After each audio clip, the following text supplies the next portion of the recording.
Praise the living Jesus. Hallelujah. Amen. Amen. Let's sing this our national anthem first and foremost. 1, 2, go.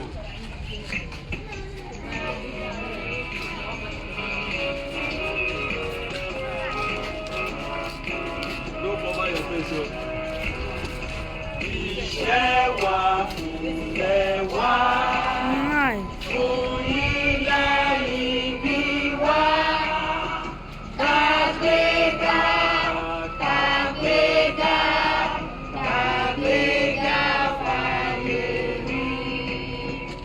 Ìgbàgbọ́ wa ní pé bẹ́ẹ̀rù làbọ̀ mọ́.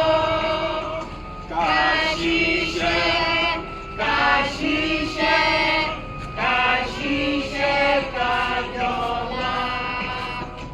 Ìṣọ̀kan àtòmìnira. Iye jẹ́ ká máa lépa. Tẹ̀síwájú fọ̀pọ̀ ire àtòhun tó dára. Ọmọ lọ sípò ẹ̀tọ́ rẹ̀. Ìwọ ni ìmọ́lẹ̀ gbogbo adúláwọ̀. Àwa ni ìmọ́lẹ̀ ògo adúláwọ̀. Praise the Lord. Hallelujah. Let us lift our voice up. 2 prayer points. Just 2 prayer. Number 1, we are going to thank God for this new nation. A dúpẹ́ lọ́wọ́ Ọlọ́run fún orílẹ̀-èdè tuntun yìí. Ká ń gba Ọlọ́run gbọ́ tọ́lọ́run fẹ́ ṣe fún wa. Àdúrà ọpẹ́.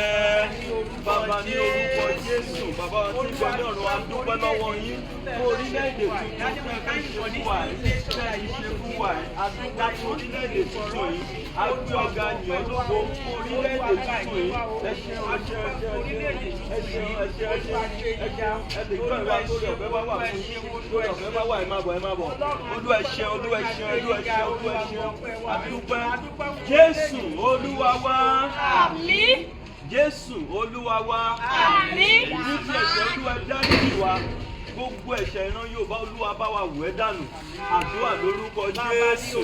Gbogbo ẹ̀ṣẹ̀ Olúwa ìlẹ̀ àti ìjàmbá Olúwa dáríjì wa. Jésù Olúwa wa. Ẹ jẹ́ ká wá gbàdúrà Olúwa wá bá wa ṣe orílẹ̀-èdè láti pé àdúrà lórúkọ Jésù. Bàbá wa tí ń bẹ ní ọ̀run. Bàbá wa ṣe orílẹ̀-èdè láti ṣe olúwa. Ọlọ́run ṣe orílẹ̀-èdè láti ṣe olúwa. Olúwa ṣe orílẹ̀-èdè láti ṣe fún wa. Dábì tàbí ṣe Olúwa wá bá wa ṣe orílẹ̀-èdè. Ògo ni fún Ọlọ́run. Jésù Olúwa wa. Amen. Ìyá ẹ gbàdúrà. Orúkọ Jésù. Àmín. Orúkọ Jésù. Àmín. Ọlọ́run a dúpẹ́ lọ́wọ́ yín, ẹ gbọ́ ọpẹ́ wa. Àmín. A dúpẹ́ fún àǹfààní àti oore ọ̀fẹ́ tarí gbà láàárọ̀ ìgbogbo ni fún orúkọ yín. Olúwa ní ìṣọ̀kan tẹ̀mí la gba àdúrà fún orílẹ̀-èdè tuntun yìí. Ọ̀rọ̀ Ọlọ́run sọ yí pé ẹ̀yin ó ṣe ohun tuntun. Yes. Ó ní nísinsìnyí gbogbo ojú ni yóò rí. Yes. Olúwa gbà yín gbọ́ Ọlọ́run alààyè.